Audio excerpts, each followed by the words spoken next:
How do you start your talk? Is there a good way? Is there a strong way? You want to connect. You want to start explosive. My name is Asbjørn and I teach public speaking. Start with a hook. You want to start hooking your audience. You can do that with a question where you raise your hand, a question that's relevant to the subject that you're going to talk about.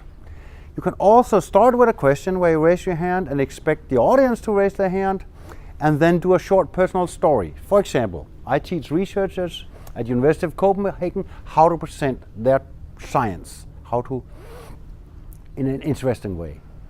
And they could start, if you are a researcher in diabetes, they could start with, how many in here has a relative that is diabetic? That has diabetes, and people will raise their hand because you raise your hand. That's starting with a question. The next thing you can do is short personal story as also being part of your start. For example, I do research in diabetes because I'm diabetic, my mom is, and my granddad was. That's a short personal start. That's examples for the start. Next time I'll talk about the eye contact.